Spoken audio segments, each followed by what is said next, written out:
Hi, I'm Dr. Michael Wesley, Senior Pastor of Greater Shiloh Missionary Baptist Church. Our mission is to reach, teach, and baptize throughout the world, beginning in our community, fulfilling the Great Commission by the power and presence of the Holy Spirit until Jesus returns.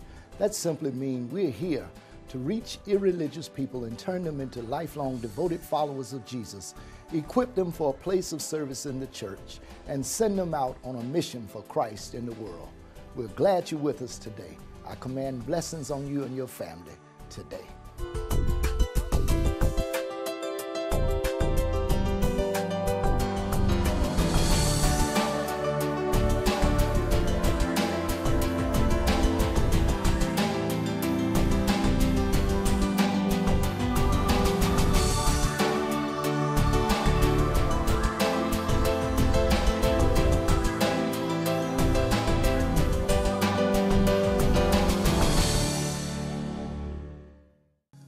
We've been looking over the past few weeks in the 8th chapter of the book of Romans, and we're there again this morning. Last week we looked at that 28th verse, and on Father's Day we talked about a Father's Day promise. And I just took the first phrase of that, and so we want to take the other three phrases that's in it. We said that there were 4 phrases there that we wanted to be able to examine, and so I want us to do that this morning. So Romans chapter 8. Verse 28, and I'm going to add verses 29 and 30 to our reading for the morning to get the whole sense of the passage. And we know that all things work together for good to them that love God, to them who are the called according to his purpose, for whom he did foreknow, he also did predestinate to be conformed to the image of his Son, that he might be the firstborn among many brethren. Moreover, whom he did predestinate, them he also called. And whom he called, them he also justified. And whom he justified, them he also glorified. This is the word of God for the people of God. This morning I want to talk about the promise that we were talking about last time, but I want to talk about the promise of security. The promise of security. Last time we talked about a Father's Day promise, and we did mention the security feature, because here in this passage is a tremendous, what I say, monumental promise from God. And it's mind-boggling how wide and how deep this promise is. At the early service, I liken it unto the Appalachian Mountains, which Red Mountain here in Birmingham is a part of. Red Mountain actually extends all the way up into Tennessee, on through Chattanooga, on through Knoxville, into what we call that special place we like to go. Y'all know where I'm talking about, up in the mountains in East Tennessee. I knew you knew. All the way to Gatlinburg. And along that mountain ridge, there are some higher points and there are some lower points. I would liken this 28th chapter, this 28th verse of the 8th chapter of Romans to the highest peak in that mountain range. This verse is so deep. And I don't know, maybe you never had the opportunity to study it and to look at what it really is saying. We have been walking through a chapter where the Apostle Paul has declared that there is now no condemnation to those who are in Christ Jesus, who walk not after the flesh, but after the Spirit. So in other words, spiritual-minded people are not going to be condemned at the end of life when you show up in heaven. You're going to go to heaven. You're not going to miss it. And the work of the Holy Spirit throughout this chapter has been to confirm those truths to our hearts. And when we come to this 28th verse, he summarizes all that he's been really after by making this monumental promise. And the promise is that all things work together for good. And what we said last time, that was a description of the extent, how wide the promise is. All things. Meaning good things work together for good. And we know that good things should work together for our good. And we laid out some of the good things. We talked about God. God is good. And God works for our good. Doesn't he do it? God attributes, God's power work together for our good. God's spirit works together for our good. God's word work together for our good. Angels work together for our good. Prayers work together for our good. So there are good things that honestly work together for our good. But that wasn't the thrust of the message. The thrust of the messages was that even bad things work together for our good. Bad things in themselves are not good. Bad things are bad things. That's why they're called bad things. And last time we laid out what some of those bad things were. Our sufferings, our trials, they are bad in and of themselves. No one wants to suffer. But God works in those sufferings and make them come out for our good. One, it teaches us, our suffering teaches us to hate sin, things that create suffering like death and all of those things like that. I mean, we hate that. And we learn that through our suffering. We learn lessons through our suffering that we're able to pass on to other people. And God then takes our challenges and works it for good in our lives, for ourselves and for other people. We talked about our struggles with temptation, our struggles. God works in those for our good. You may not think so. Temptations are themselves bad. Struggles along that way is bad. But God works it for our good. God even works sin for our good. Now, don't go out there and run it and say, and Pastor said it's all right.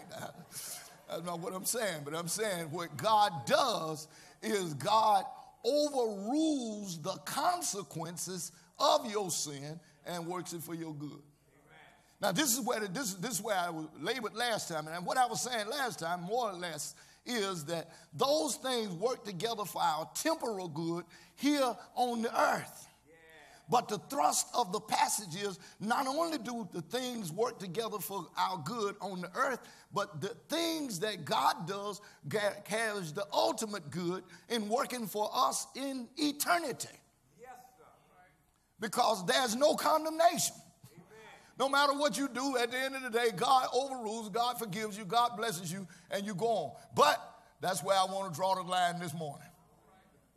Because I want you to know that promise is not to everybody. And so this morning I want to talk about the recipients of that promise. That's the first point that I want to make, the recipients of the promise.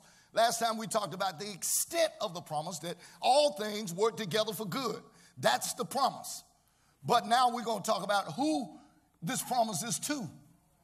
The promise is to those who love God. And the second phrase said, and them that are the called according to his purpose. Amen.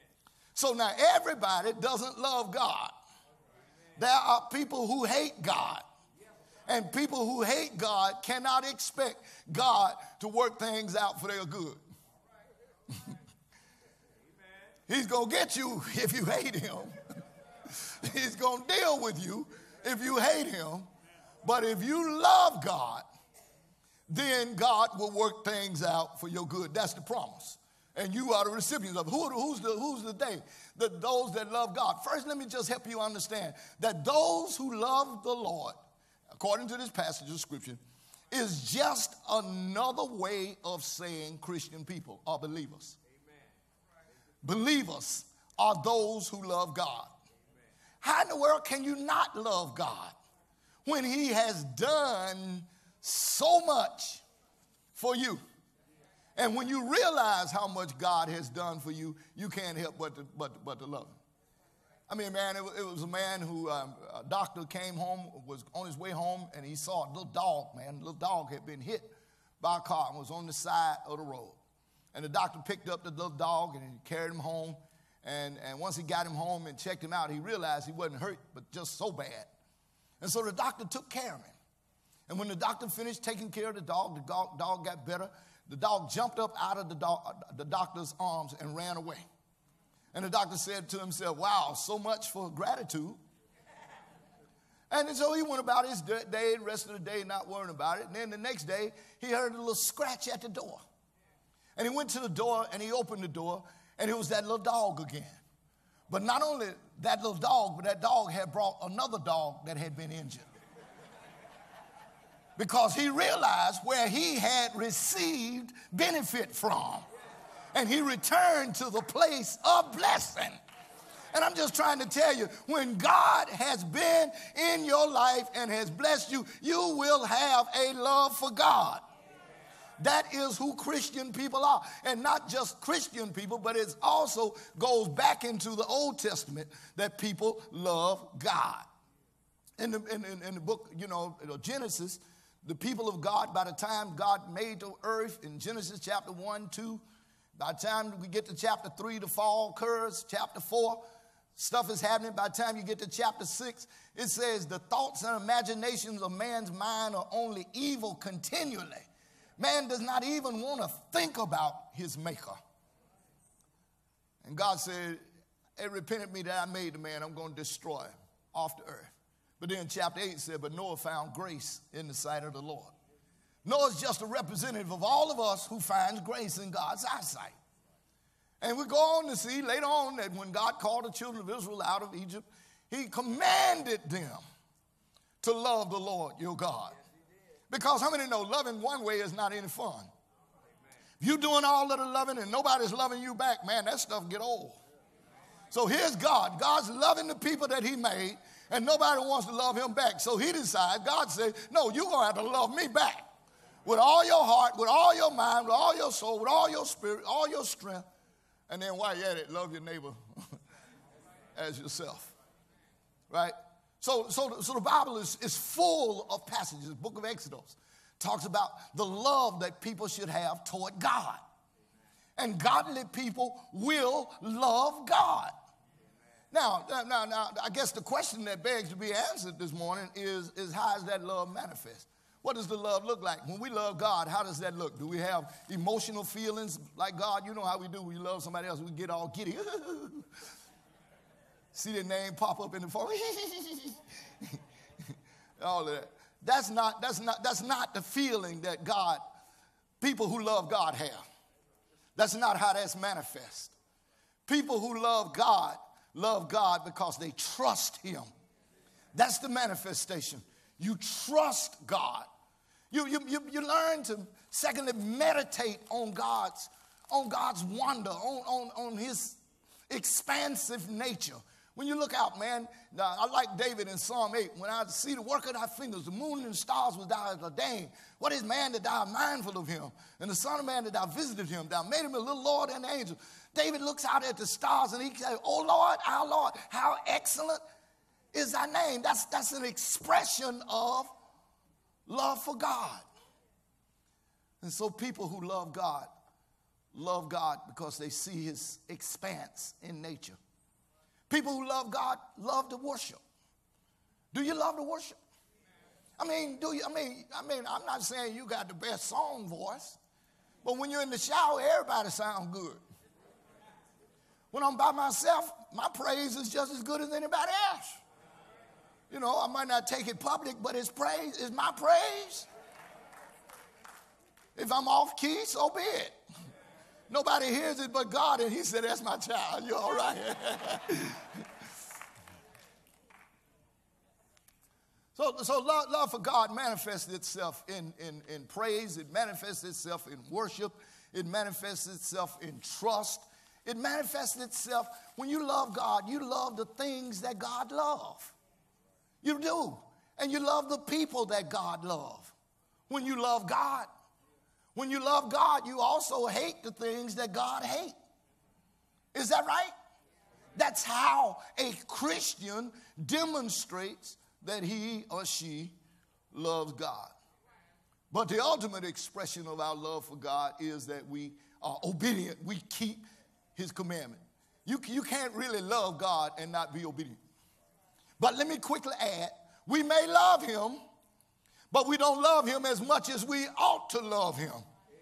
Is there somebody here that know you love God but know that you don't love him as much as you should love him? Amen. Nobody loves God perfectly. Amen. Because Romans 7 comes back out. The good that I would, I don't do. And the bad, the evil that I don't want to do is the very thing that I end up doing. But there is still a love in my heart for God. Do I have company this morning? All right. So he says, love me.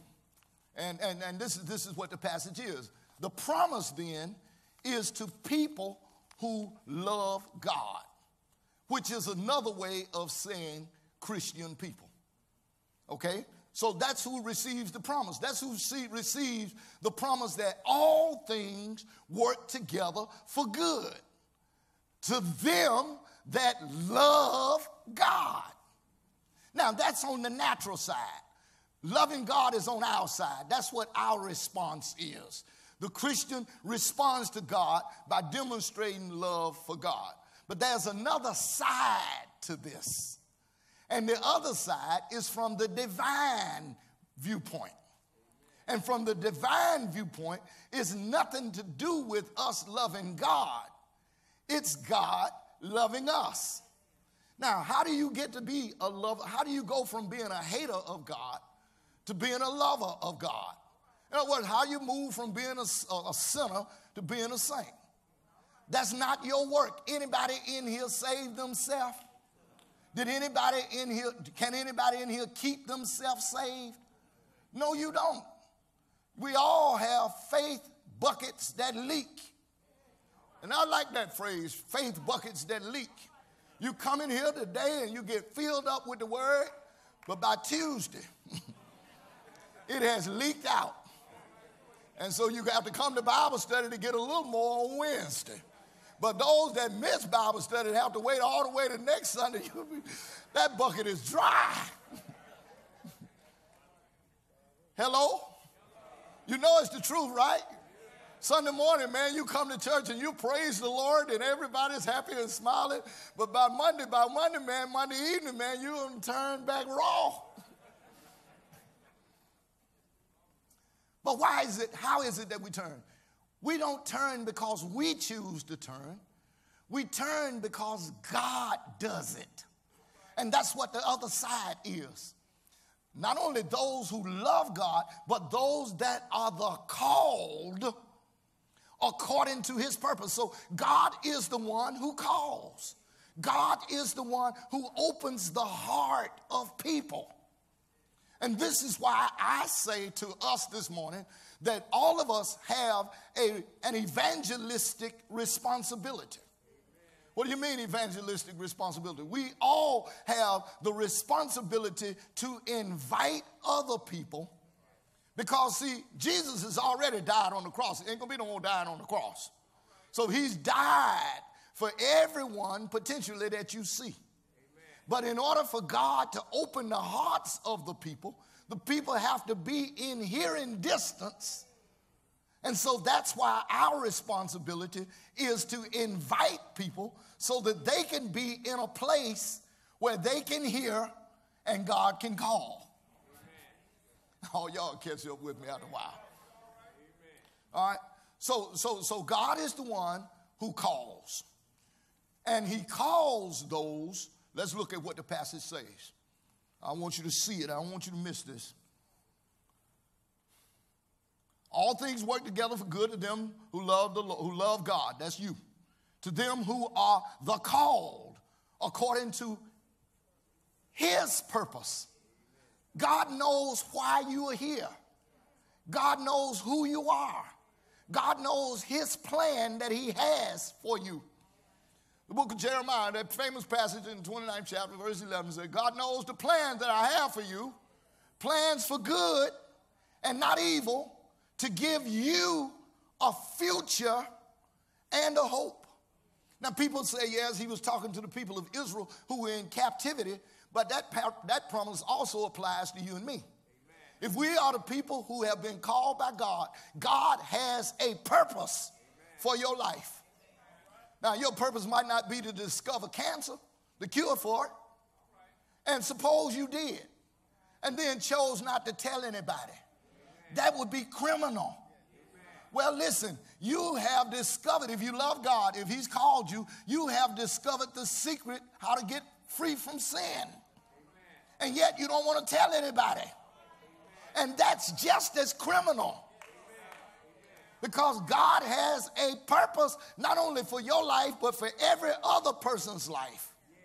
And a part of your purpose might be to stand in the way with someone else, put your arm out around them, and to tell them, let me show you where you can find some good grass at. I ain't talking about the smoke. Because that's what sheep do now. Isn't that right? Look what sheep do. Sheep. They graze in the grass, and sheep beget other sheep. And how they beget other sheep? They tell other sheep, come over here, let me tell you where you can get some good grass at over here, boy. I'm getting fat over here. Amen. And when you tell somebody where you getting fat at, then you put somebody else in hearing distance to where God can open their hearts. And then your purpose is being fulfilled, and their purpose is being fulfilled because God moved in those ways. Walk with me a little bit. You're the recipients of this great promise. That's why God can take all things. That's why God can take the ugly stuff in your life and turn it around for your good. And when he turns it around for your good, then God calls you to be a messenger for how you got your deliverance. Amen. What are you supposed to do? What lady in here wouldn't go to a sale, find a good sale, and then wouldn't tell nobody? No, ladies do that. Oh, girl, let me tell you, I saw some pewter shoes over here. You ought to come over there, girl. Just your size. I saw some look just like you. And they were in your price range. Because you're going to tell it. You're going to tell it because the news is good. Well, when you have received this message that everything, even powerful things, even crazy things, God works it out for my good, and I'm going to keep that. No, I'm called. I'm called to stand on the mountaintop. I'm called to stand in the valley. I'm called to stand in the trenches wherever people are and to declare the goodness of God, the mercy of God, the might of God, the power of God, the activity of God. And there's no secret what he can do.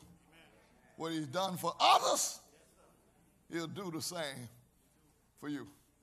Have you ever called somebody whose heart was broken and your heart has just been healed? Have you said, baby, let me tell you, I know where you're going. I was there. My heart's been broken, but now my heart's healed. And let me tell you who healed it. And that blesses somebody. All right, so I want you to understand, this is who this promise is to. It's to those who love the Lord. Those who are the called according to his purpose. Now, I want you to see something else. Not only are you called according to his purpose, but look at verse 29 for a minute there. For whom he did foreknow, them he did predestinate to become or to be conformed to the image of his son. See, God not only called you out of darkness, but God called you to work on you. To work on you, to shape you and to mold you into the image of his son. God wants you to be Jesus-like or Christ-like.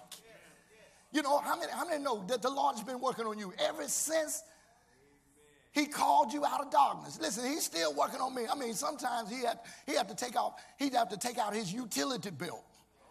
You know, I mean, man, he had to pull out his hammer and his chisel, and he had to take out sandpaper and rub on me. I still got rough edges. But he's working on me to conform me into the image of his son. God doesn't just save you to save you. He doesn't save you to sit in church and look cute. You're not in church on Sunday just because it's Sunday and you want to have other people to think you're religious. That ought not to be your purpose for being here. If all you're here to do is to look cute and let people look at and say, oh, yeah, in church. Oh, they go to church. Some of the biggest hellions go to church. The devil go to church.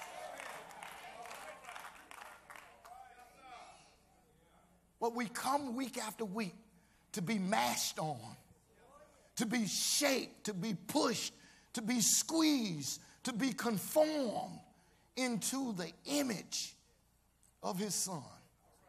Now, you ought to be able to see some evidence that you've been under construction.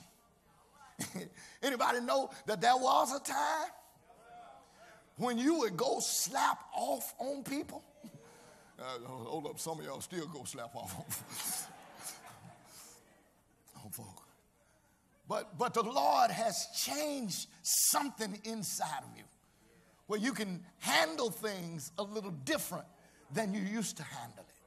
That you're more tolerant than you used to be. That you're more patient. That even, here it is, that key word, you even have more love for other people than you used to have. Man, there was a time, if you did it unto me, it was coming back to you. Double. But the Lord, touch somebody and say, but the Lord. Yeah, he did. He's been doing the work, man. You know it's the truth. He's been doing the work. He's been doing the work, and he's doing the work. See, he says, whom he did predestinate, them he called. Now, watch this. What is the calling? The calling is after he calls you, then he justifies you. And justification is the word for saved you. He gives you a right standing. And so what I want to help you understand is not only are we the ones who love the Lord and those that God calls are the recipients of this promise, but I want you to see where the source of the security for this promise is. The source for the security of this promise that all things work together for your good is God himself. Because whom he calls, he has already predestinated.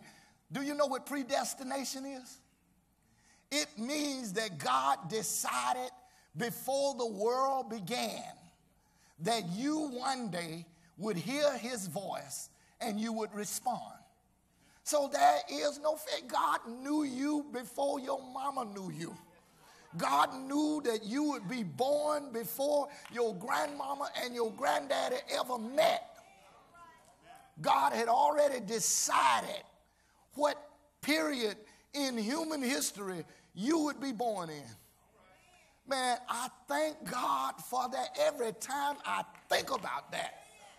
God understood just when to let me show up.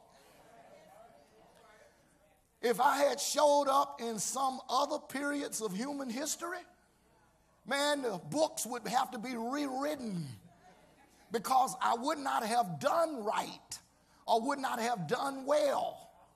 I just would not. I cannot imagine. I can't imagine how it would be to have been a Roman soldier, to be running around in this little skirt with other grown men chasing after me with swords. that just would not have been good for me. And I've been walking sideways.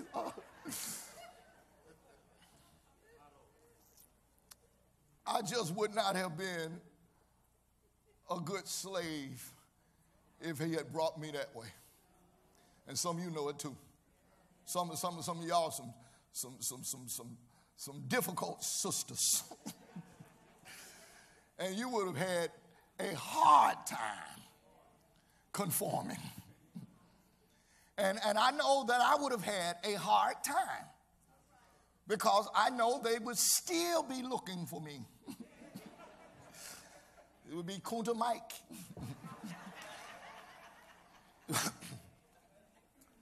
Every chance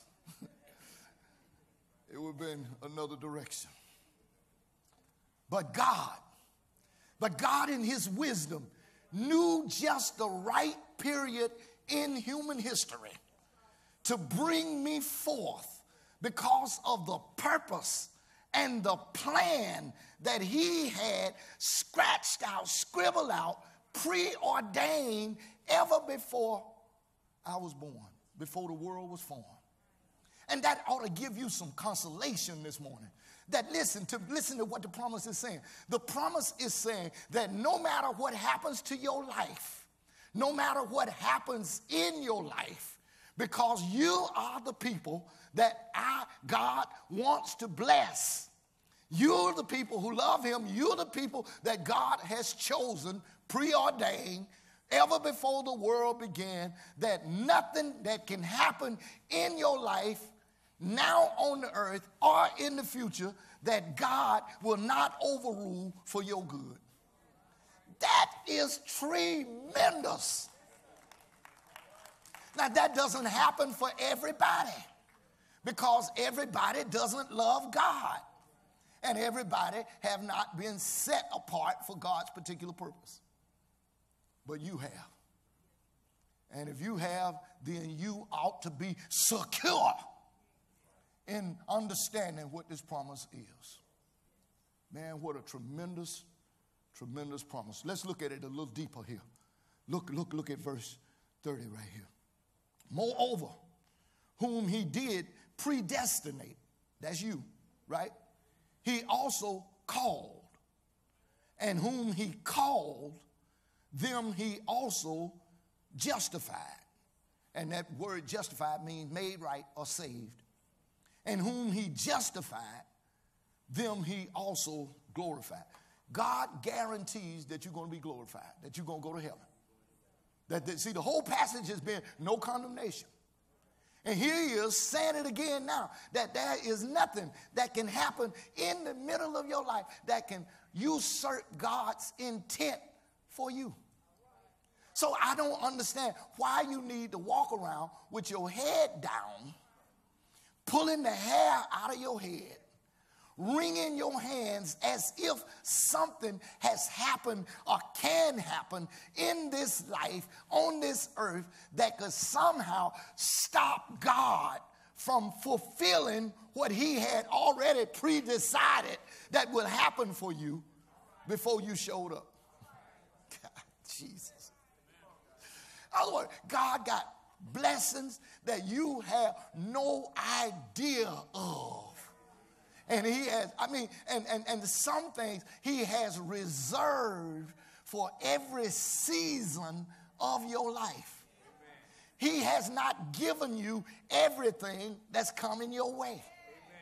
And there are some things that he knew that if he gave it to you too soon, you would mess it up. There are some blessings that you have to mature and grow into to be able to handle it or to even appreciate it. And so he has it reserved for every season. Man, when I look back over my life, when I have a spiritual flashback and I begin to think about what the Lord did then, and I think about how every stage of my life, he has always opened up another door that I did not expect him to open. And that's because he had already pre-decided that these things were going to happen. And if I walk continually in his will and walk continually in his way, then there are some other things that I'm going to walk into. That's good news. Good news. I was talking about this morning, man, this guy got to heaven, supposedly. And he was fussing about, how his life had not turned out the way that he thought his life should have turned out. And God supposedly, you know how we make up these stories about heaven. See, none of us have been there, so we can't know. Took him into the blessing room. And in the blessing room, there was all of these big boxes. All of these boxes in the blessing room, like shoe boxes. And the guy looked around, and God said, look, these were yours. And the man walked, and he looked, and every box he looked at had his name on it. And he said, you mean all of these were for me? And he said, yes, they were for you. Open one. And the guy took down a box, and he opened it, and he said, whoa. He said, you mean that was a blessing for me? And God said, yes, it was a blessing for you. But because you did not walk, you did not trust, you did not believe, therefore you forfeited what had been already set aside just for you. Man, can you hear this morning? Is there someone that can hear that God, listen what I'm telling you, God before time, before there was a when or where, or then or there, knew you would show up. Knew when you would be in hearing distance of a speech or a sermon made about Jesus so that God would open your heart, and then you would be on the pathway where the Lord would continue to work out his purpose in your life and work out every situation for your good now on the earth and for your ultimate good in glory. I just don't want you to get to heaven and then see all that could have been for you because you didn't have faith enough to believe. Let me tell you how Jesus put it. Jesus put it like this. He said, first the security. He said, once you are in my hand, no man can pluck you out. That's secure. The devil can't snatch you out. The devil can't stop God from doing what God is going to do for you. Let me put it another way. Here's another one of Jesus' sayings and how he put it. He said, if you have faith the size of a grain of a mustard seed, then you can speak to mountains. Are you hearing me? When you learn how to trust and live in the realm of the promise of what God has promised, man, nothing, Jesus said, will be impossible to you.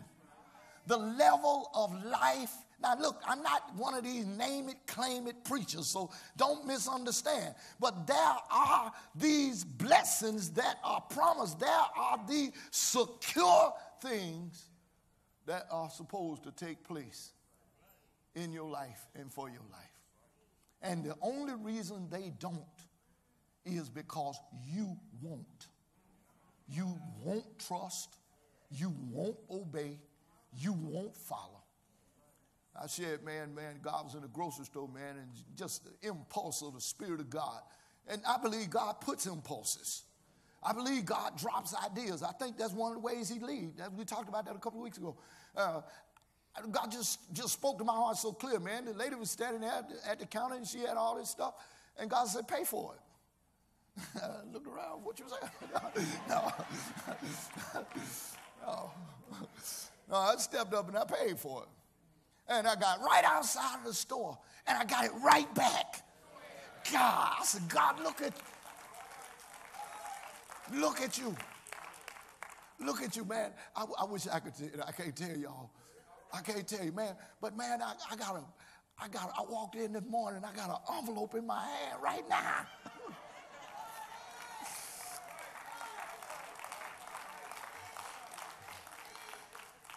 Do you hear me? Sometimes God will ask you to do stuff look like it makes no sense from a human standpoint.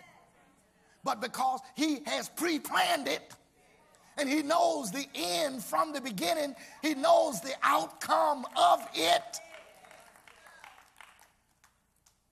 But so much we miss because we're fearful. I was asking the class this week in Baltimore, why is it that people are apprehensive about sharing their faith? Or why is it that people are apprehensive about inviting people? And they begin to regurgitate all of the answers, man. Well, see, I'll be embarrassed. Or I'm afraid of what people say. I'm afraid of what people think. Or I don't want nobody to know. That's what I believe.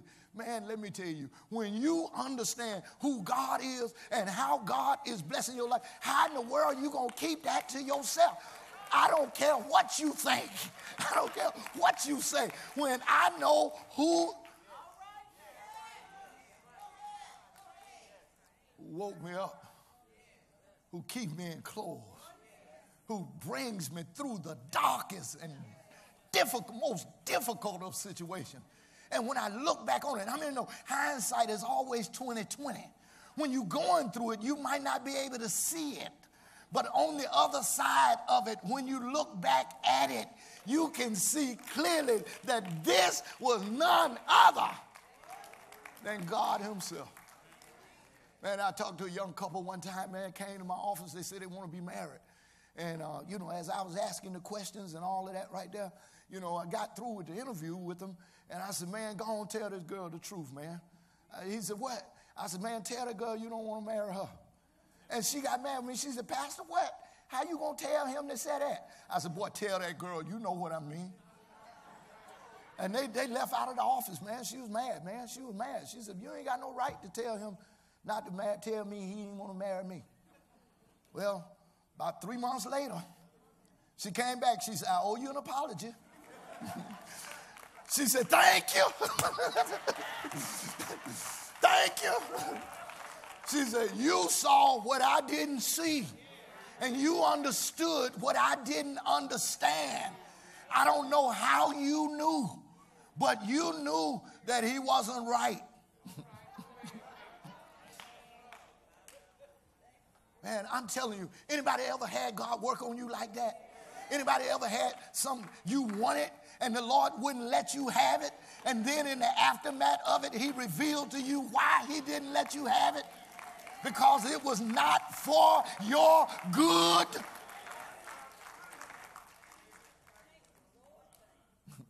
And some single woman in here today still shouting, thank you. Thank you for deliverance. Man, because God will do it. He will bless you. And not only are you secure because of the Lord, because, see, who can frustrate God's purpose? If God is the one who calls, and if God is the one who is predestined, and if God is the one who justifies, that is to save, set you apart, and if God is the one that in the future going to put you in glory, there is no dropout. You are secure in Jesus' hand. And the promise is that everything works for your good. How in the world can you not live right? Live on a different plane. Well, let me take you one more thing, and then I'm done for the day. All right. The first phrase, all things work together, gives us the extent of the promise. To those who love God and them that are the called are the recipients of the promise. Whom he foreknew, he called. And whom he called, he predestined. And those he predestined, he justified. And those he justified, in the future, he's going to glorify. That is the source of the security of this promise. Now, let me close with the certainty of the promise. First phrase of verse 28. And we know. You see, to know something is to be absolute certain about it. And we know. Now, how in the world do you know, or can you know with certainty that whatever happens in your life, God is going to work it out for good? I'll tell you. It says it right here in the text. So what you have to do, it means if you're not certain, it means either you don't know what this say or you don't believe what it says. But if I believe this promise, then I live with the certainty that whatever happens, come trouble, it works out for me. Come difficulty, it works out for me. Whether it's something good, it works out for me. It works out for me now, and it'll work out for me in heaven. Now, I don't want to get into next Sunday's sermon, but I got to take you just a little bit there, because I want you to see what it says here in the next verse. Verse 31 says, what shall we say then to these things? If God be for us, who can be against us? You can say people, they can be against you, but they can't prevail. They can talk, but God will frustrate their talk. They can make a fool out of themselves trying to go against God. Arms too short to box with God. Don't you know when the Lord is on your side? Did you not hear what David said? Yea, though I walk through the valley of the shadow of death. He said, I'll fear no evil. Why? Because thou art with me. Anybody know who thou is? Thou who woke up the sun, marched it across the blue ether, sets it down beside the high and the western hill. Thou who changes the season, thou who numbers the hairs on my head, thou who keeps me clothed in my right mind, thou prepares the table before me in the presence of mine enemies, anoints my head with oil. Surely goodness, listen at the text, and mercy shall follow me all of the days of my life, and at the end I shall dwell in the house of the Lord. That's certain, and we know. And we know. Get your head up if you know. If you know what the word of the Lord says, then lift up your head, O ye gates, and be ye lifted up, ye everlasting doors, and the King of glory shall come in. Who is the King of glory? The Lord, strong and mighty. The Lord mighty in battle. He is the King of glory. When you know that you know. When you know that he's my leaning post. When you know that he's my rod and my staff that comforts me. When you know that he's the very rock that I stand on. And we know. I don't live in doubt, and I don't live in fear. I live with a certain assurance that the Lord is with me. Listen at David again, Psalm 27. The Lord is my light and my salvation. Whom shall I fear? The Lord is the strength of my life. Of whom shall I be afraid? When the wicked came against me to eat up my flesh, they stumbled and fell. Though war should rise against me, in this will I be confident. One thing have I desired of the Lord, and that I will seek after. That if I can dwell in the house of the Lord and inquire in his tabernacle. I just want to tell somebody this morning, wait on the Lord and be of good courage. Wait, I say, on the Lord. Because the next verse says, he that spared not his own son, but delivered him up for us all, how shall he not with him also give us Look at that word. All things. There is nothing that you cannot have. You don't have to live defeated. Get your head up. Somebody who got their head down, get your head up. Somebody who's heartbroken, get your head up. Somebody who think you're not going to make it, get your head up. Somebody who don't have enough money and you ain't got enough money, get your head up. My God will supply all of your need according to his riches and glory. Get your head up. If you can speak to mountains, you can say to that mountain, get out of my way. Just trying to help you this morning. And we know that certainty that all things work together for good to them that love God, love to worship, love to meditate, trust him, them that love God, them that are the called, the ones who God looked at before time began, knew when you would be born and decided that it's you. You, baby, you can live with victory. You don't have to have your head down this morning.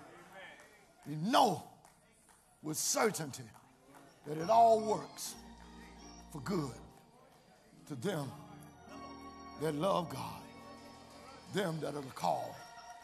Are you the called? Are you the called? Are you the called? You didn't call yourself. God called you. Called you to be a witness of his goodness. Called you to tell somebody about how he brought you out. You're the call.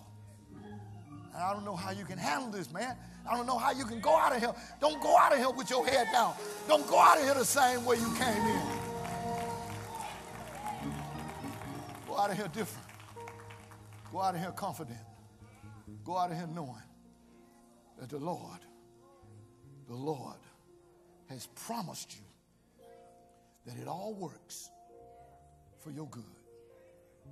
Even crazy stuff, even bad stuff, even stupid stuff, it works for your good. Monumental promise. And you are the recipients because you're the ones who love God. And you're the ones who are the called. And it's guaranteed because whom he foreknew, them he called.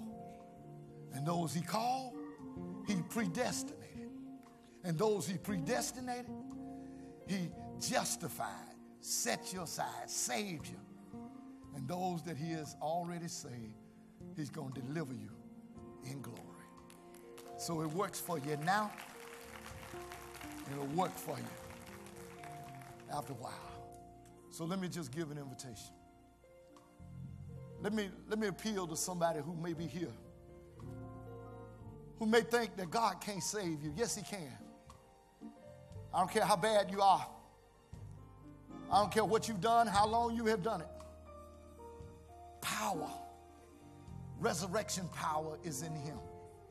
And he can save you and change you. You can't do it yourself. That's his work. You've heard this message today. God is trying to open your heart. God will open your heart. Now it's time for you to open that heart and pray, Lord God, come into my heart. I've heard your word. I believe what you've said. I want to become the man, the woman, the boy, the girl that you want me to be. I want you in my life. I want you leading me. I want you guiding me. I want the blessings, the promises, the fulfillment of everything you knew in advance you wanted for my life. Man, if you prayed like that, your life changed. And so now it's time for you to make good on that. Get up from your seat. Give God your heart. Give one of my brothers and sisters your hand. We're going to open now the doors of the church. Somebody else may be here. You're looking for a church home. You don't have a church home. You don't have a spiritual covering. And it's time for you to have a covering. And you can have that covering today. This can be your family. The door is open. You can come today by letter. Your own Christian experience as a candidate for baptism, whatever it is. Doors of the church are open anytime during the singing of the song. How great is our God? How great is He?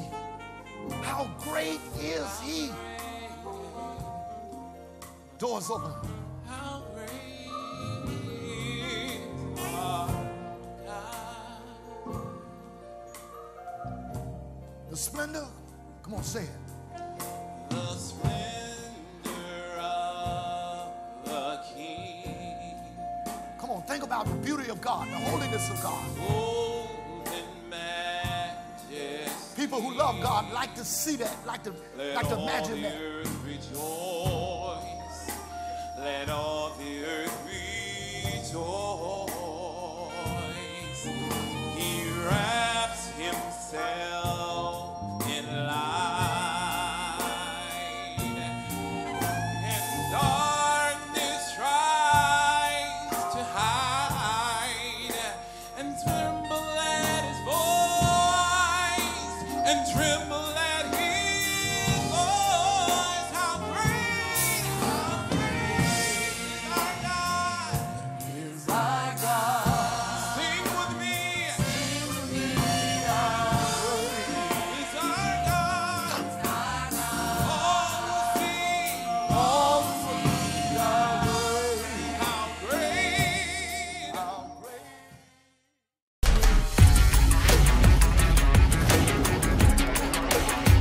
Our world needs strong, consistent, integrity-infused leaders. There have been an awful lot of times where I've been scared, cold, things are going wrong, that everything slows down and life becomes about relationships and life and death. How we use our power is the measure of our leadership. If we don't allow our ideas to be iterated upon, we're going to miss out on the really meaningful solutions. You and I, we're more than the worst thing that we've ever done, or the worst thing that's ever been done to us. Diversity adds tremendous value when we have different generations represented.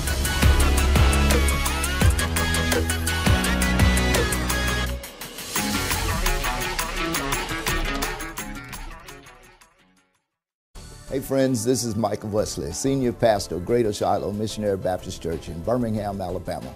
We really appreciate all of the love and support that you have shown to us through these broadcasts.